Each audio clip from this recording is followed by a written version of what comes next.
yo creo que uno necesita 3 cosas para dejar ese legado. Uno necesita es entender que en el siglo XXI las personas que van a ser exitosas no son aquellos que sepan encontrar soluciones, sino los que sepan. Creo que necesitamos personas que creen más, construyan más. A mí me cuadricularon la cabeza y me ayudaron a empezar a pensar de forma muy sistémica. Y así como veo sistemas en las empresas que lidero, también veo sistemas en las razones por las que no, por principalmente el empoderamiento en Colombia, especialmente el empoderamiento juvenil, funciona. Un poco haciendo esta analogía de si nosotros nos reconciliamos, estos niños van a poder vivir en un país en paz. Es como cuando uno sale de rumba con un gringo que no sabe bailar y uno le da mucho pesar, dice, pobrecito, lo que se está perdiendo. Esto era lo mismo, era un baile muy bonito, era entender que la vida, pero antes de ver para afuera, mire para adentro, mire qué es lo que a usted le apasiona, qué es eso que lo hace vibrar, que le quita el aliento. Entonces alguien me decía la magia, el otro el fútbol, la bicicleta, y después decíamos...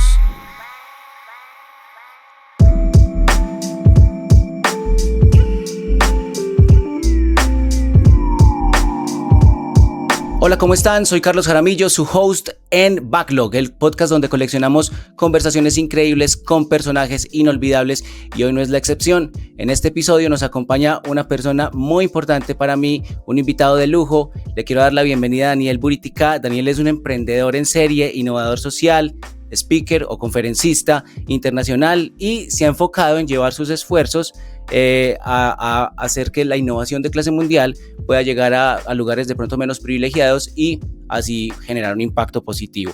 Él fue cofundador de la Red Colombiana de Jóvenes, Recojo, además de eso cofundador de Bacongo. Más adelante vamos a hablar de qué es Bacongo. También cofundó una empresa de tecnología financiera, Monety se llama, ¿cierto? Sí, Monety. Muy bien, Monety. Y además de eso, pues ha trabajado incansablemente para los jóvenes. También de cara al ámbito corporativo ha trabajado entrenando a equipos corporativos desde diferentes metodologías, digamos, lo más creativas y de pronto también más revolucionarias. La revista Semana incluso lo ha reconocido como una de las mentes más brillantes en innovación en Colombia, en innovación social, y también él ha sido elegido como Global Shaper, como Fellow de Ashoka. Ahí vamos viendo también ciertos puntos en común con el resto de los invitados. Hoy está trabajando en Solve Next, donde actualmente estás a cargo de la estrategia y crecimiento de la firma, ¿cierto? Sí, así es. Así es. Y bueno, pues es considerado, como les decía, uno de los speakers internacionales más jóvenes del país, aquí de Colombia, aunque actualmente no está viviendo en Colombia. Ya ha estado en más de 36 ciudades y 4 de los 5 continentes, hablando sobre todo esto, de la innovación social, de emprender con propósito y de llevar ese impacto pues a gran escala. Yo he tenido la oportunidad de conocerlo ya casi por 10 años. Podríamos decir que hago lo que hago hoy porque la inspiración no se quedó en inspiración después de conocer a Daniel. Entonces realmente para nosotros es motivo de felicidad tenerte aquí. Dani, ¿cómo estás? Carlitos, un honor estar acá, muchas gracias, y qué rico poder conversar. Sí, súper bien. Muy bien, muy bien. Listo, empecemos porque hay mucha tela por cortar. Y voy a empezar con esta frase que yo creo que nos marca, y es: ayuda con lo que te guste, para que te guste cuando ayudes, o para que te guste ayudar. Y eso nos lleva directamente al tema de voluntariado, ¿sí o no? Yo empecé a hacer voluntariado en Recojo, la Red Colombiana de Jóvenes, en 2011. De hecho, muchos de los emprendedores con enfoque de impacto social, de emprendimiento social que conozco, pues salieron de Recojo. Entonces cuéntanos un poco qué rayos es Recojo y cómo empezaste vos en el mundo del emprendimiento. Bueno, yo creo que siendo todos jóvenes está ese deseo de cambiar las cosas. Bueno, en algunos creo que permanece, de dejar legado.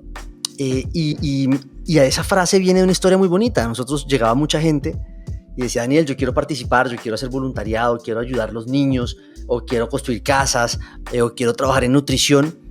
Y les terminamos diciendo: no, mal, pero ¿cómo así? Los niños, las casas, la nutrición.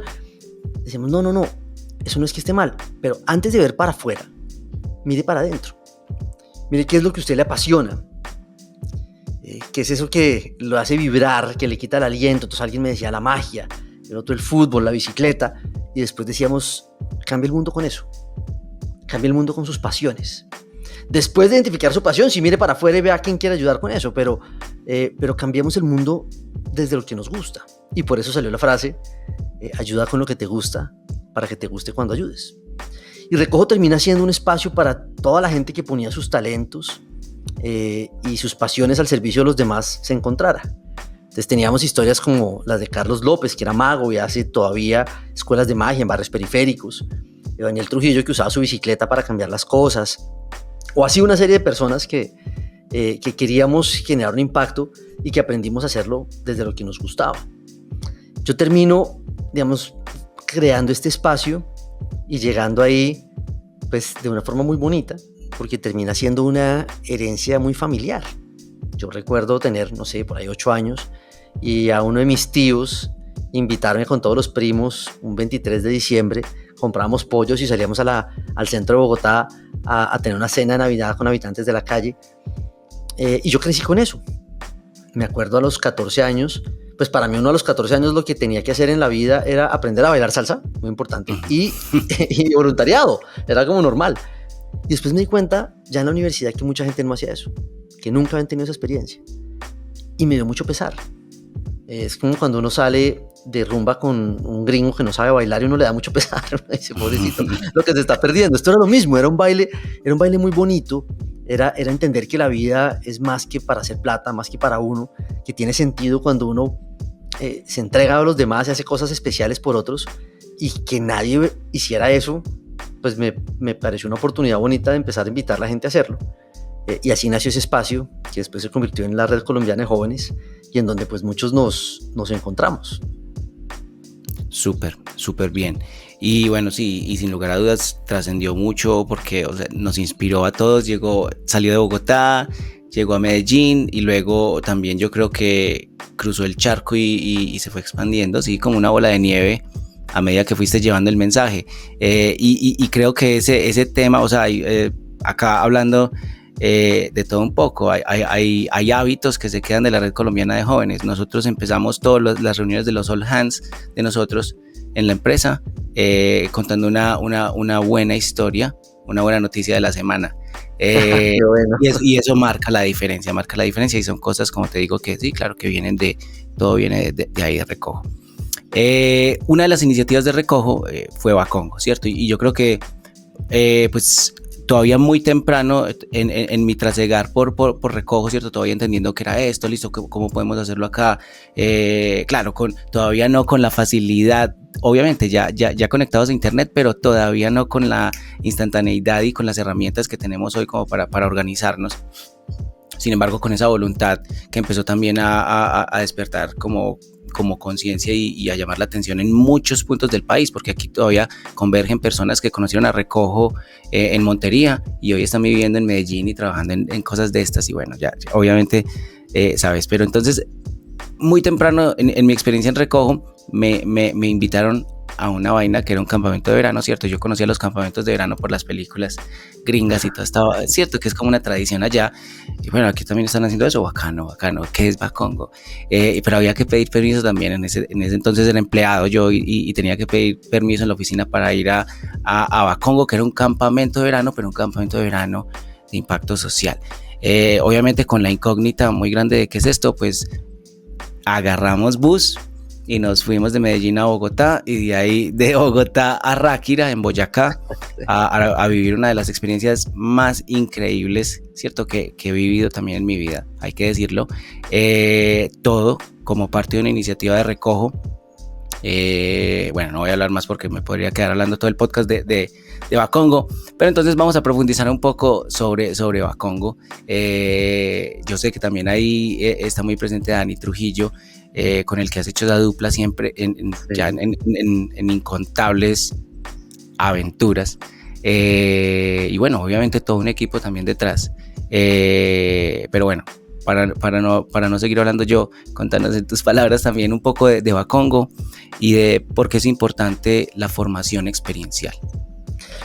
Mira, Bacongo sí fue un proyecto muy cercano a mi corazón y el de creo que muchos de nosotros, que nace para unir mundos opuestos, algo tan importante y con tanta vigencia hoy en día. Si te das cuenta, Lamentablemente vivimos en un mundo cada vez más polarizado, no solamente en Colombia, se nos pasa en el mundo entero. Y qué importante encontrarnos en la diferencia y valorar las diferencias y encontrar mundos opuestos. Bajongo nace hace muchos años uniendo dos mundos. El mundo de los estudiantes universitarios, muchos de ellos de universidades privadas y con niños en situación de una gran vulnerabilidad. Hijos de habitantes de la calle, hijos de trabajadoras sexuales, de fundaciones, pero niños en una vulnerabilidad muy grande. Y si para uno que habíamos tenido más recorrido no sabíamos que era un campamento de verano, pues para estos niños menos. Y la ilusión de llegar a este espacio era enorme, pero entonces era ponernos un reto a nosotros y decir, ¿qué pasaría si ponemos estos talentos y estos al servicio de otros en un formato de campamento y hacemos un campamento para estos niños? Con Dani Trujillo teníamos un staff muy capacitado en hacer campamentos, pero esto eran, 5 o 6 personas y al campamento iban 20 jóvenes que no sabían hacer esto y que unos días después estaban con toda la actitud preparándose para recibir a niños que, pues, más que nosotros cambiarle la vida a ellos nos iban a transformar. Y empieza a generar un impacto increíble. O sea, los que lo vivíamos realmente sentíamos que era como el Disney del voluntariado. O sea, era una cosa que uno quería ir y volver y vivir esta experiencia muchas veces y se crearon unos vínculos muy profundos. Y mucha gente que vive esto termina tomando decisiones de vida pues muy especiales. Ingenieros que ya no querían estudiar logística, sino que terminan haciendo temas de desarrollo.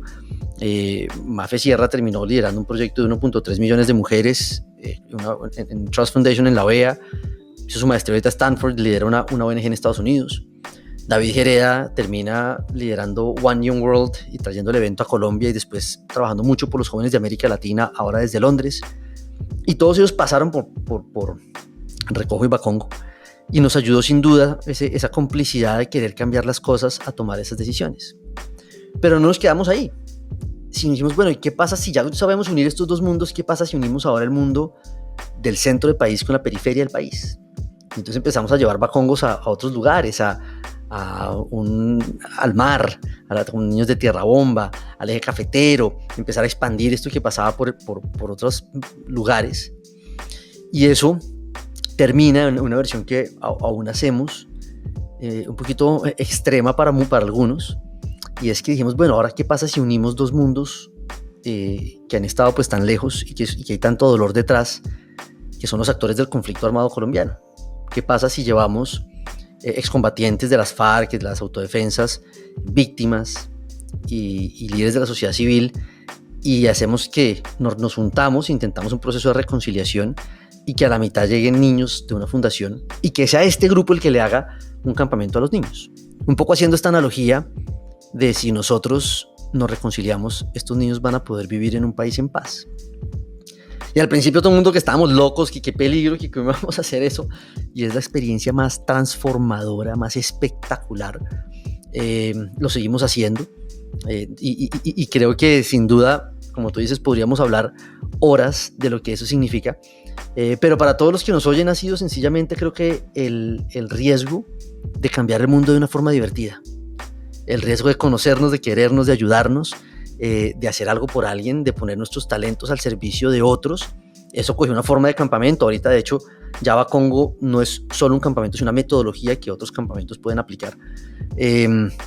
Pero sigue siendo el deseo de reencontrarnos, de unirnos, y especialmente en el caso colombiano, pues de dejar atrás una violencia que es tan absurda, que no nos ha dejado nada, que no le queremos heredar a nuestros hijos. Queremos heredar una nueva narrativa en donde fue espacios como este y de las historias que salen de ahí y espacios de esa reconciliación y de ese poder del amor tan grande, porque terminó siendo un lugar en donde sanábamos a través del juego, a través de la magia, a través del amor. O sea, una cosa espectacular, y sin duda con muchos deseos de que más gente lo viva, ¿sabes? Nos toca que más gente, nos toca volverlo a hacer en Medellín. Y que creo que si hay una generación de personas que como ya mencionaste algunas también y hemos dicho acá, pasaron por Recojo y pasaron por Bakongo, que han ido cambiando realmente esa narrativa, o bueno, más que cambiarla, porque el tema no es ocultar el pasado, sino mirar cómo nos hemos sobrepuesto a esa adversidad por medio de la resiliencia, por medio de estas iniciativas, más que cambiar la narrativa, se ha ido transformando con base en todos estos hechos y todo este trabajo y todo el ripple effect que ha generado ese tipo de iniciativas. Así es. Súper. Bien, hablemos de otro tema, y es que muchos piensan que vos sos abogado cuando en realidad sos ingeniero industrial. Tu cercanía a la abogacía y al tema de las leyes viene directamente de tu papá, ¿sí o no? Sí, es muy curioso. O sea, yo tengo familia de abogados. Entonces yo estudié, mientras yo estudiaba ingeniería industrial, yo de hecho me iba a la facultad de Derecho y allá estaba pues mi padre y estaba amigos y todo, entonces y pues me la pasaba un poco también ahí, y después terminé dando conferencias. Entonces la gente pues, claro, pues hijo de tigre sale pintado dando conferencias, el abogado. Pero lo más curioso, en mi historia, yo he tenido siempre como dos sombreros. Un sombrero que ha sido el impacto social, el emprendimiento social, y otro que ha sido el emprendimiento corporativo. Entonces terminé montando una firma de abogados y trabajando 7 años en el mundo legal. Entonces, pues, además de esto, pues me relacionaba mucho con la industria legal, con la Cámara de Servicios Legales de la ANDI, con toda la industria, a la que también pues aprecio mucho. Sigo ahí vinculado a una junta directiva y hago algunas cosas en la industria. Pero entonces la gente terminó pensando que yo era abogado y mi vocación de ingeniero no la sabía la gente. Yo soy ingeniero industrial y me decían, pero usted nunca ejerció. Yo ejerzo todos los días. A mí me cuadricularon la cabeza y me ayudaron a empezar a pensar de forma muy sistémica. Y así como veo sistemas en las empresas que lidero, también veo sistemas en las razones por las que no, por principalmente el empoderamiento en Colombia, especialmente el empoderamiento juvenil, funciona. No funciona, pero no funciona por razones sistémicas, no porque los jóvenes no sean espectaculares y no tengan mucho que aportar, o porque el ciudadano colombiano no sea un tipo emprendedor que le duela a su país y quiera sacarlo adelante. Una serie de condiciones que hacen que sea mucho más difícil en nuestro contexto a otros países empoderar a la gente. Entonces me dediqué a atacar eso. Y mi vida ahorita ya no es mi juventud, sino en mi adultez, pues sigue siendo buscar las herramientas para poder empoderar a la gente y que nosotros entendamos que tenemos el poder de cambiar las cosas. Y por ese buscar esas herramientas llegué a Think Wrong y a Solve Next y toda esta historia que ahorita conversaremos. Exacto. Y hay, dos preguntas que te quisiera hacer, y es, ¿qué habilidades pensás que son muy específicas de ese mundo de las leyes y de los abogados, pero qué habilidades pudiste desarrollar, pues gracias a la cercanía y también a estar muy involucrado en el negocio del papá desde temprana edad? Y segundo, ¿cómo ves el tema del pensamiento sistémico, impulsando pues también como una corriente nueva de responsabilidad y de liderazgo, que se acomoda mucho para hacer lo que queremos al fin y al cabo, que es acelerar esa generación de impacto o esa transición hacia, digámoslo, hábitos más sostenibles? Mira, hay yo, claro, tenía los dos mundos, ¿no? El derecho y la ingeniería. Y me impactaba que en derecho a los abogados les enseñan a interpretar. Entonces tú tienes que saber pues, lo que dice la jurisprudencia, lo que dice la ley, lo que dice el código, tú cómo lo interpretas. Y de hecho el profesor te acompaña y te guía en la mejor forma de interpretar esto. Entonces yo con mis amigos de derecho tenía estas discusiones en la cafetería y después me iba a las clases de ingeniería industrial al otro lado de la universidad, y allá es completamente lo opuesto. Al ingeniero le enseñan a crear. Entonces si estábamos en una clase y el profesor está haciendo una fórmula matemática y un amigo mío levantaba la mano y le decía, profesor, eso está mal, pues el profesor le parecía normal y decía, ¿por qué? Y el amigo pasaba y hacía matemáticamente, explicaba por qué, y el profesor, puede que tenga razón, y pronto lo corregía, sí, discúlpame. En derecho eso no pasaba, el profesor nunca estaba mal, era el profesor. Y eso me marcó mucho, digamos que me marcó mucho porque creo que necesitamos personas que creen más, que construyan más. No porque los abogados lo hagan mal, pero de hecho ahorita los nuevos abogados y las nuevas generaciones se forman o se deberían formar en muchos casos en esa capacidad, en esa capacidad creativa, ¿no? En ser cada vez más consultores, en entender el mundo de los negocios, en entender cómo hacer para que la democracia funcione con herramientas nuevas, porque no solamente interpretar lo que viene del pasado. Es impresionante cuando uno ve los países de América Latina, las tasas de abogados que sacamos cada año versus países como Alemania, las tasas de ingenieros que sacan cada año son inversamente proporcionales. Es decir, allá hay una cantidad de ingenieros que están haciendo cosas, aquí tenemos una cantidad de abogados que están pensando e interpretando. Y ojo, adoro los abogados y estoy en esa industria, creo que generan un aporte importantísimo, especialmente a nuestro sistema democrático, pero en mi caso personal me quedó la inquietud de cómo hacer para crear, cómo hacer para ayudar a que las cosas pasen, para inventarnos nuevas formas de solucionar viejos problemas. Y eso se volvió parte de mi pasión, de mi obsesión, de mi forma de aplicar mis conocimientos, y después tuve pues el privilegio de tener herramientas para hacerlo, un poquito más sofisticadas.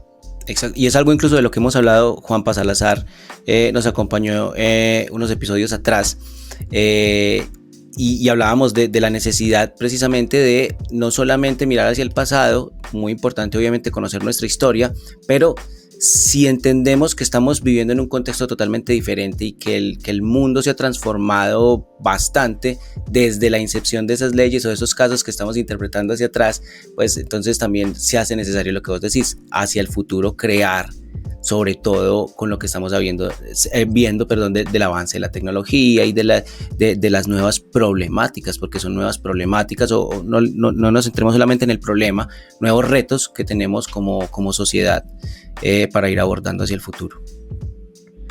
James Mappes decía una frase que a mí me gusta mucho, decía: si pensamos lo que siempre hemos pensado y hacemos lo que siempre hemos hecho, vamos a lograr lo que siempre hemos logrado. Y si tú pones eso en términos de nuestros sistemas democráticos y esa relación de mercado-capital, de democracia y libre mercado, pues funciona hasta un punto. Uh-huh. Pero uno necesita cada vez más personas que innoven y que estén generando soluciones diferentes para los viejos problemas sociales. No puede ser que sigamos con unas tasas de pobreza como las que tenemos, es vergonzoso, y de inequidad y de desigualdad, ¿sabes? Y a mí me frustra mucho ver los planes de gobierno de los candidatos a las elecciones cuando siempre es un poco más de lo mismo. Dice esta película ya sé cómo termina. Entonces yo creo que sí, hay y creo que Juanpa Salazar, que tú conversaste con él, es un claro ejemplo de abogados que tienen una perspectiva diferente. Exacto. Y como mirar hacia el futuro. De gente, sí, de mirar hacia el futuro y de ver cómo nos reinventamos esto. O sea, Colombia y América Latina seguiremos siendo lo que siempre hemos hecho si no hacemos cosas diferentes. Y por diferente también me refiero a retarnos a hacer las cosas bien y mejor. Sí se puede. Y hay países en el mundo que lo han logrado, ¿por qué no lo vamos a lograr nosotros? Pero hay que pensar diferente. Muy bien. Bueno, vamos a pasar a otros temas más felices también. De tu experiencia viviendo en Costa Rica, actualmente estás viviendo en Costa Rica, ¿cuáles son esos hábitos o enseñanza que te ha dejado el país, que te ha dejado la cultura tica, que son muy sui generis de allá, pero que sin duda alguna son fáciles de adoptar porque sencillamente te traen bienestar? Mira, ha sido muy bonito. Digamos que estoy otra vez en un momento de poder valorar esos contrastes entre lo que es ser colombiano y crecer en Colombia y ahorita estar en un país como Costa Rica, que por ejemplo eliminó su ejército hace 70 años. Uh-huh. Entonces aquí no existe ese concepto, pues no está el ejército y la gente incluso no tiene apropiadas muchas dinámicas que nosotros tenemos por haber vivido en un país en conflicto. Entonces valoro mucho eso, valoro la paz que han logrado, la pura vida es muy bonita, digamos que gente muy, muy tranquila en eso.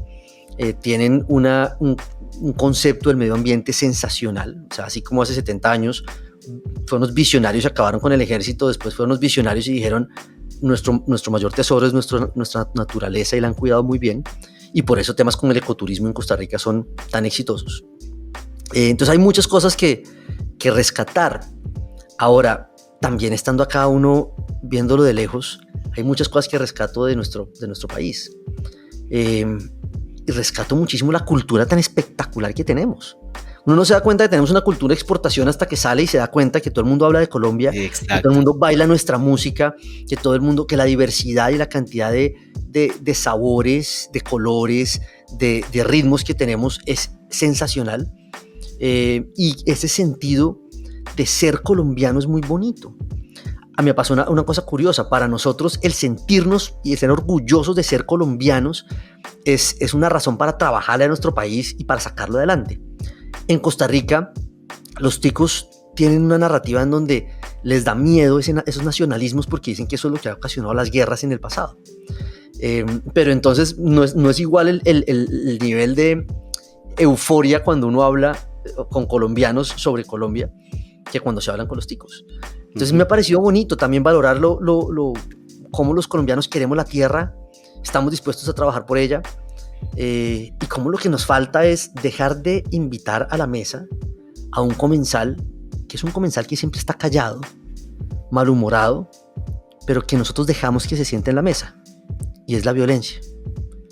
Querámoslo o no, y no estoy hablando solo de los actores, no, en nuestra cultura le damos la opción a que la violencia sea una opción.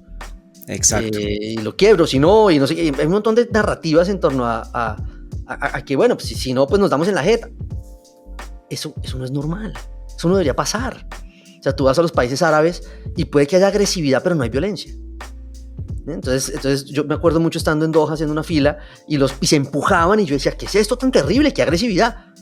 Pero yo decía, esto en Colombia se agarran a puños o se sacan un chuzo, o sea, no vaina, porque aquí no pasamos de unos temas muy, muy violentos. Y obviamente son ejemplos, no quiero generalizar, pero sí, exacto. Pero hay cosas, y termino con esto diciendo, salir te permite ver lo lindo que tienes, valorarlo y reconocer en qué cosas hay que mejorar. Y creo que en eso también tenemos una gran oportunidad los colombianos de vernos al espejo con sensatez, y más después de que una comisión de la verdad nos dijo que 450,000 colombianos se murieron y se fueron por culpa de la violencia.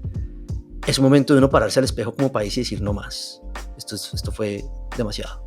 Sin duda alguna, ya hace rato fue demasiado. Hablemos un poco del trabajo que has hecho con los jóvenes. Sí, ahora en tu rol de papá. ¿Cómo te ha preparado trabajar con la juventud para ese rol? ¿Te ha dado herramientas? ¿Te ha permitido estar de pronto, no sé, obviamente nunca vas a estar preparado para cómo te transforma la vida ser papá, pero te ha dado herramientas para empezar también a diseñar ese sistema de parenthood o de crianza que vos querés tener en ese rol como padre? Sí, sin duda. Y a todos los que hemos tenido esa belleza, la bendición de la paternidad, pues me entenderán, y los que no seguro también sienten empatía al decir que pues uno así, perfectamente, uno descubre como un amor tan diferente, y para muchas personas ese se vuelve el sentido de la vida. Entonces, este pequeño ser que ahora yo protejo y que me sigue y que le voy a guiar, pues es... y qué bonito en mi caso fue cómo le enseño a mis hijos que el verdadero sentido de la vida está en una frase que decía Tagore, me gusta mucho, que decía que la felicidad se esconde detrás del servicio. O la Madre Teresa, que decía, el que no vive para servir no sirve para vivir. No sirve para vivir. Y un poco es darme cuenta que en mi caso, por lo menos, ellos vienen a complementar ese propósito, pero no son el único propósito. Yo tenía desde antes este deseo enorme de contagiar a más gente cuando era joven, pues a jóvenes y ahorita a todo el mundo, de ese deseo muy grande de poder ayudar y tener una vida con propósito. Ahorita más está muy de moda el tema de la vida con propósito. Pero entonces cuando yo pienso en todo lo que ha sido y en este deseo de dejarles a mis hijos este legado, lo que de pronto más me dejó todas estas experiencias previas fue poder cultivar la inteligencia del corazón. La inteligencia del corazón le llaman también sabiduría. Y en inglés es muy bonito porque una cosa es being smart o intelligent y otra cosa es the wisdom. Es como la diferencia entre esa persona que es capaz mentalmente y tiene unas capacidades, un IQ, pero eso es diferente al que es sabio, el que es sabio, el que es prudente, el que es una persona que tiene una inteligencia del corazón. Entonces sentarme con mis hijos a contarles historias, a hablarles de las cosas, de lo importante de hacer sentir bien a los demás, de todo este tema de manejo incluso de emociones, a poder, ya por ejemplo mi hijo mayor empieza a leer y empieza a interpretar el mundo solo, acompañarlos en ese proceso, y a mi hija pequeñita a redescubrir el mundo. Tú con los niños terminas volviendo a sorprenderte las cosas que antes no te sorprendías, a volver a tener capacidad de asombro, y a reforzar ese deseo de decir, a ellos hay que dejarles un país mejor, hay que dejarles una sociedad mejor. Se lo merecen, y se merecen que uno pueda terminar sus días diciendo, yo dejé un legado, le dejé un legado a mis hijos. Y termino contándote una anécdota que me pasó hace 15 días. Estaba con una multinacional francesa dictando un taller en Bogotá de temas de Think Wrong y planeación estratégica y todos estos temas. Y terminamos el taller hablando del legado que queremos dejar. Y yo me refería más al legado que ellos iban a dejar en su empresa. Y cuando empiezan a pasar estos altos ejecutivos, solamente hablan de sus hijos. Ninguno habló de su empresa. Todos decían lo que le querían dejar a sus hijos como legado. Y curiosamente, para todos los que están buscando una casa y un carro mejor, ellos que ya tienen casas y carros bonitos, ninguno habló de eso. Habló de la disciplina, habló de el servicio, hablaron de cómo le enseño a alguien lo que yo sé, cómo le enseño a perseguir sus sueños con esa persistencia con la que yo lo hice. Y yo creo que al final la vida se resume en eso. Poder dejar un legado para otros y vivir para más que uno mismo. Muy bien. Estoy de acuerdo con eso. Hablemos entonces de Solve Next, ¿sí o no? Piensa mal y acertarás. Sí, claro. Y hoy tenés un reto grande que es crear un ecosistema global de innovadores desde el rol en el que estás. Entonces, sí. ¿Qué es Solve Next? ¿Por qué piensa mal y acertarás? ¿Por qué Think Wrong? Y cómo nos ayuda a pensar mal, a salirnos del encuadre y a mirar nuevas posibilidades que de pronto antes no habíamos considerado. Pues te voy a contar detrás de cámaras que mucha gente no sabe de por qué termino ahí. Mientras estábamos los dos en Recojo y en usando mucho el poder de las historias para inspirar a la gente, entonces las conferencias y hacíamos los campamentos, yo siempre sentí que en nuestro ecosistema faltaban herramientas para generar un cambio. Y faltaba plata, y faltaban muchas herramientas. Entonces, de hecho, uno de mis emprendimientos fue montar una plataforma de crowdfunding, se llamó Súmame, la tuvimos como 4 años prendida, intentando traer recursos al ecosistema. Hicimos otros emprendimientos con tecnología, Real Hero y demás, intentando darle a los jóvenes herramientas. Pasa el tiempo, y yo sigo con esta inquietud, y en la pandemia, viviendo lo que todos vivimos en pandemia, en una etapa de transición importantísima, yo además en ese momento estaba en Costa Rica, yo me había capacitado en esta metodología que se llama Think Wrong unos años antes. Y en la pandemia llamé a Greg Yali, que es el fundador, el autor del libro, a Silicon Valley, y empezamos a hablar de qué hacían ellos en América Latina. Me dice, no, nada. Y yo, ¿por qué no hace nada? Y me dice, porque yo no hablo español. Yo, bueno, pues yo sí hablo español. Y se volvió una oportunidad linda de traer esa innovación de clase mundial. O sea, SolveNext le hace hoy temas de innovación a Airbus, a Google, a Standard Bank. Si tú vas a la Universidad de Columbia, ya está Rita Gunter-McGrath, que es autora de muchos libros, Harvard Business Review, todo, y 25% de lo que Rita dicta hoy es Think Wrong. O sea, es realmente, trae unas herramientas, pues que es lo que se está usando en el mundo y está transformando muchas cosas, como lo último que hay. Hay unos conceptos muy interesantes. Entre esos, el que a mí, o uno de los que a mí personalmente más me gusta, es entender que en el siglo XXI las personas que van a ser exitosas no son aquellos que sepan encontrar soluciones, sino los que sepan encontrar el problema adecuado que solucionar. Uh-huh. Y yo lo veo todo el tiempo, veo las empresas que gastan un montón de plata y de tiempo solucionando el problema que no es. Y eso es gravísimo. Y nadie te enseña a encontrar problemas. Todo el mundo te enseña a encontrar soluciones, ¿no? Entonces, el primero que tenga la solución, levante la mano en el colegio. Y después uno llega donde el jefe y está ya más grande y le dice, no me traiga problemas, tráigame soluciones. Y yo he tenido la experiencia de ser jurado en temas de innovación de multinacionales y llegan y digo, pero la solución puede que estuviera bien, pero el problema está mal enfocado. Y si no sabes encontrar el problema correcto, pues perdiste 6 meses de trabajo buscando la solución que no era. SolveNext Think Wrong tiene método para eso. Tiene una fórmula para encontrar problemas, te enseña a hacerlo. Pero antes solamente estaba en inglés, solo estaba disponible para un público angloparlante. Entonces, empezar a traer esto a nuestra región, empezar a traérselo a las empresas de nuestra región, enseñarles que para que la innovación le funcione a una empresa, a una fundación, a un gobierno, tienes que montar un sistema.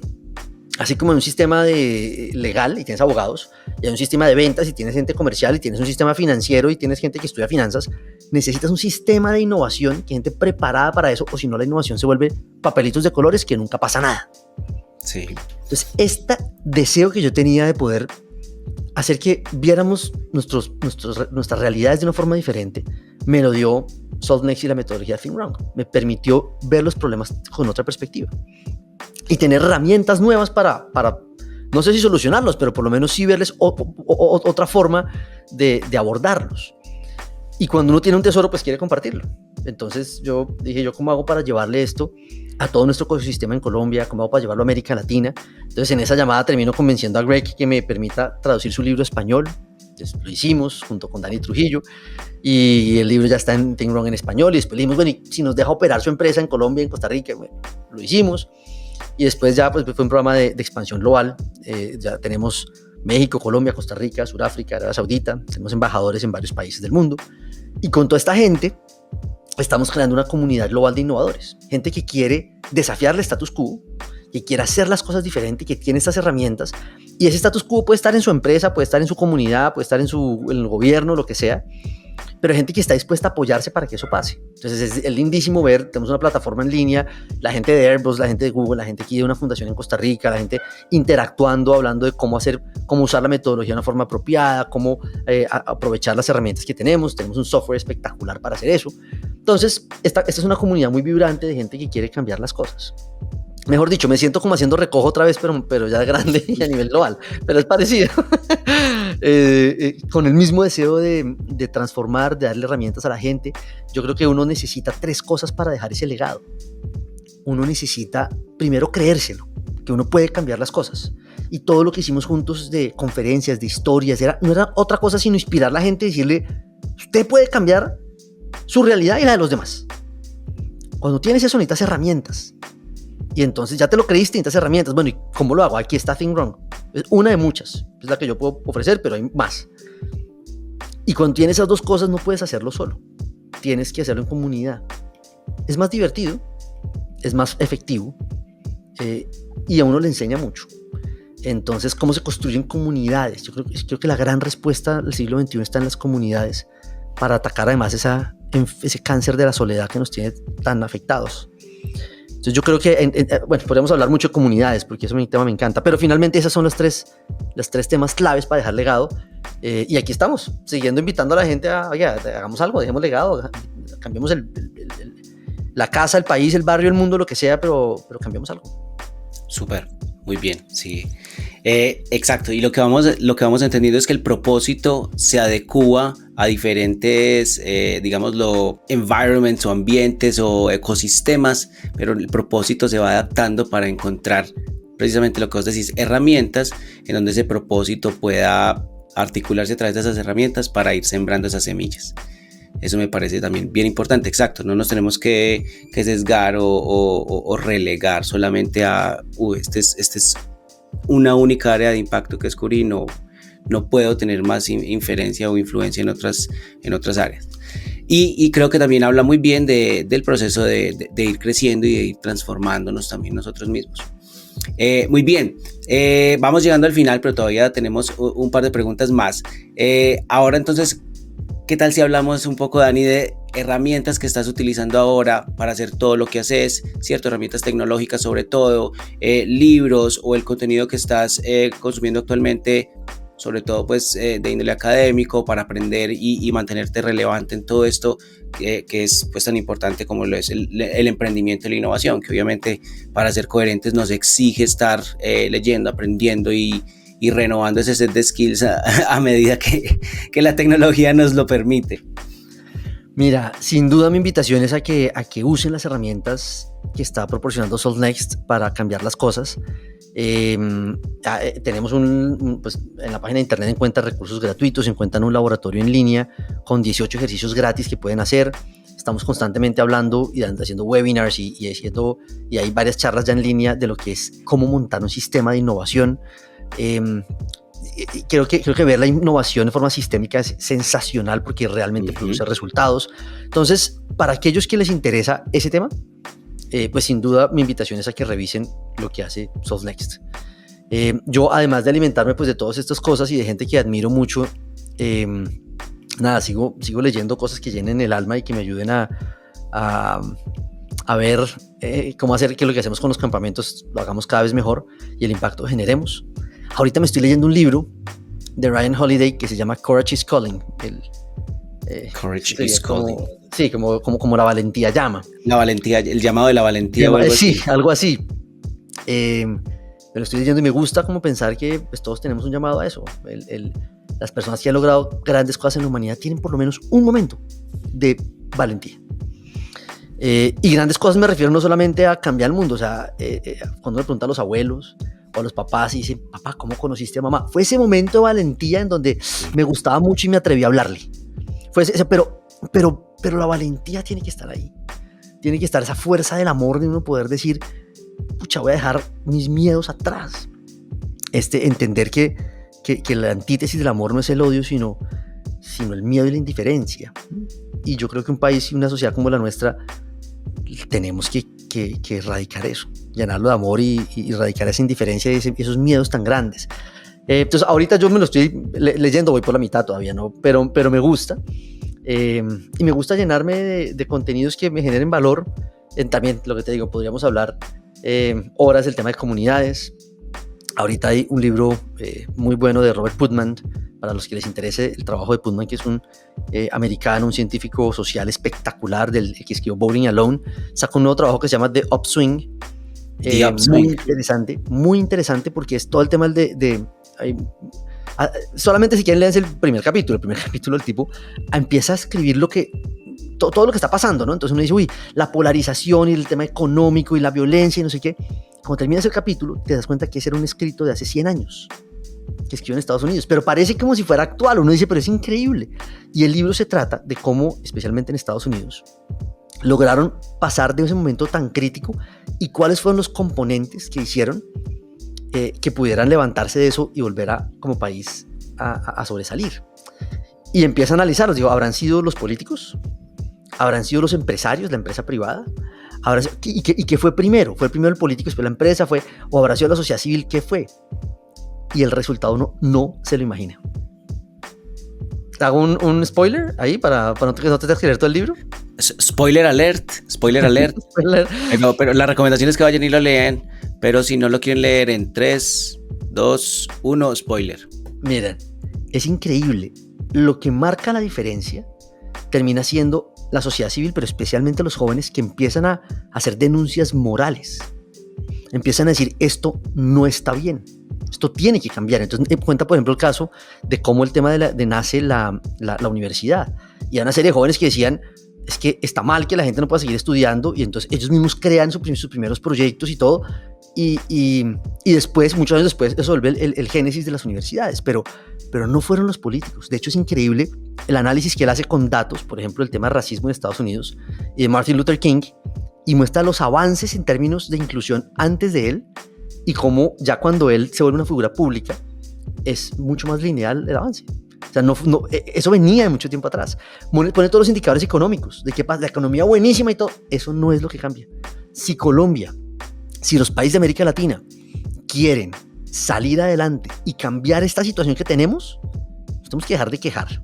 Tenemos que entender que tenemos los gobernantes que nos merecemos porque hacemos muy poco porque las cosas cambien, y que hay que empezar a decir que hay cosas que están mal y hacer algo por cambiarlas.